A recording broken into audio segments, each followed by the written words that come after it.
Hi, I'm Ronnie Delegetti, presenting the Older Adult Oral Video. In this video, we will be covering Stage 7 of Erikson's Psychosocial Development Theory.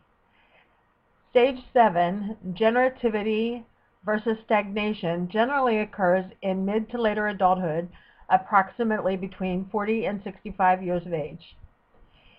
The activities for this stage include being largely involved in day-to-day lives, working, raising families, and community involvement. For this video, I interviewed Roberta, a 75-year-old Caucasian female. Roberta shared that the significant events that occurred during this stage included, prior to age 40 but going into age at a sewing factory, a place where she had intended to retire, and she and her husband had begun the process of building their home. Around the age of 40, the factory where she had worked for 6 years closed. Then Roberta went to work at a retail department store.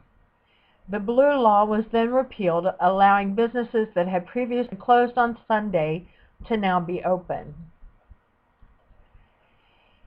In this stage of Erikson's theory, Roberta was struggling with more than just where she should work. She was forced with a crisis of generativity or stagnation. This dilemma being, should she embark on a journey to learn new skills or work with a skill set she already had to find another job? If Roberta finds another job that utilized her current skill set, she would most likely have to work on Sunday and maintain a suboptimal life satisfaction level. If Roberta chooses to embark on a journey to learn more skills, she was faced. Will she be able to afford it? Was she smart enough? What would she study? Will she be able to keep up with the pace? And will she have the support of her extended family? Roberta was able to find grants to pay for her schooling. Her daughter urged her to take the ACT test to apply for college. Roberta began attending local college with her daughter, even having classes with her.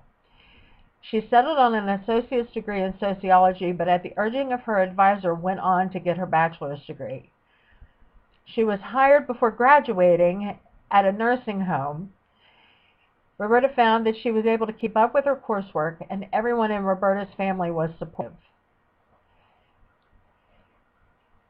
Roberta could have taken another job in retail and maintained a suboptimal life satisfaction level, but instead she, with the encouragement of her family, took the necessary steps to start and finish a bachelor's degree. This required a great deal of psychological strength to even consider, along with the perseverance to complete the degree. According to Landis, Ardelt, Valiant, and Waldinger, the achievement of midlife generativity can reduce the negative impact of childhood adversity on a later life psychological outcome, adjusting to aging. Roberta stated that she had intended to retire from the factory, but its closing forced her to look for other opportunities. She then began working at a department store where, again, she anticipated retiring from when the Blue Law came into effect. Realizing that the salary from retail work wouldn't pay enough to manage a newly acquired house payment, and with perception being everything, Roberta chose to see these challenges as opportunities instead of setbacks. According to Ureta et al., if everything goes right, adulthood is transformed into a creative and productive stage at the service of one's own development and at the service of future generations' development.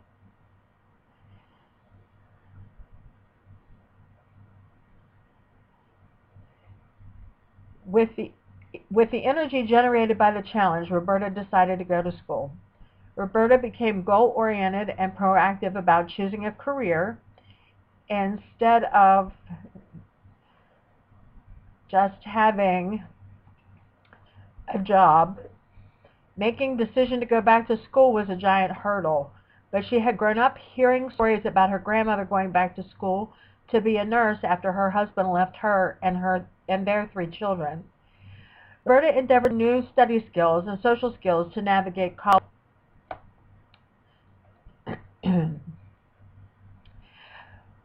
Roberta worked at the first nursing home briefly, then went to work at a small community hospital where she worked for 19 years until she retired.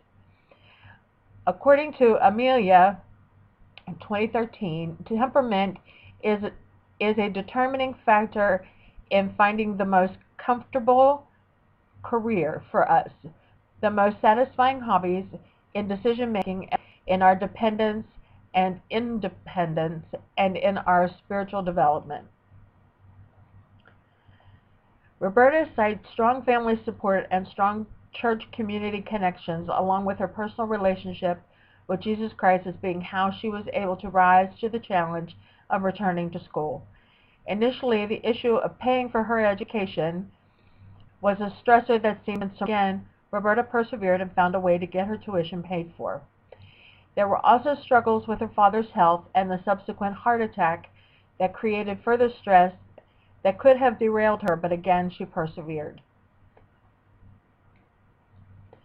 Armed with her religious conviction, Roberta chose not to work at a job that would require her to work on Sunday. The attempted oppression was the catalyst that put Roberta on the path to her career. While she was working in the department store, the Blue Law was passed. With this, stores would be open on Sundays. Shopping and other tasks that could be done on other days during the week were prohibited from being done on Sundays, according to the tenets of the denomination she was affiliated. She informed her manager that if the Blue Law was passed and she was required to work on Sunday, she would be turning in her 2 weeks' notice. Understanding was expressed, and she continued to work there for a while, but found her name on the schedule on a Sunday, so she quit. According to Wink and Dillon, in late adulthood, religiousness was positively related to well-being from positive relations with others, involvement in social and community life tasks, and generativity. Spirituality was positively related to being from personal growth, involvement in creative and knowledge-building life tasks, and wisdom. The generativity that Roberta had fostered up to this point in her life was able to give her the positive energy to take on the task of getting her degree. The biopsychosocial elements that were in effect at the time of Roberta's decision included new legislature, religious affiliation, college exposure, and Vista volunteering.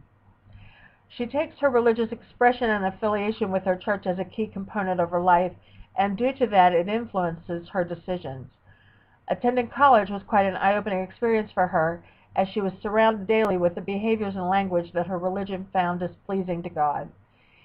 As she recalls, she made friends with some of the younger students in her classes and said that they would ask her for her opinion. While attending college, Roberta also worked as a Vista volunteer at a rape and domestic violence shelter. This gave her a perspective of people that she hadn't seen prior. The passing of the Blue Law was the only time Roberta shared that she took an active role in political activism.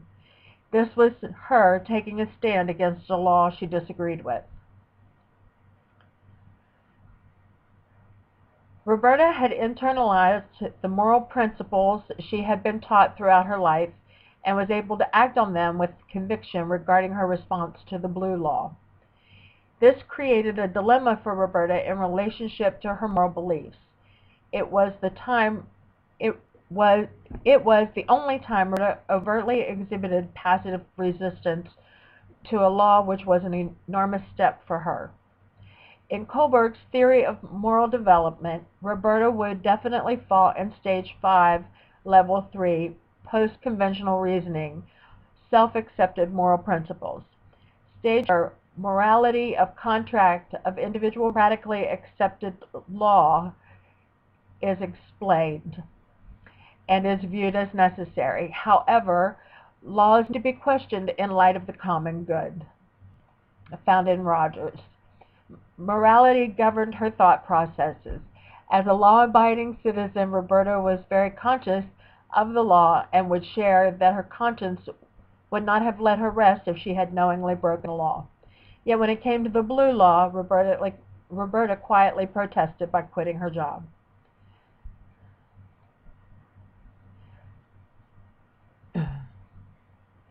Due to the strong cognitive component to theory, it doesn't leave room for behaviors that would better explain and manage guilt avoidance. It doesn't allow for people having an overdeveloped sense of superego that drives their behaviors. An example from his life to illustrate this point. At one point, Roberta had been keen on learning new recipes. She found one that she thought her family would like. She purchased the items and waited for the opportunity to fix the dish. Several days went by, and Roberta was plagued by the thought that she had cooking sherry in her cabinet and finally poured it down the drain, assuaging her guilty conscience.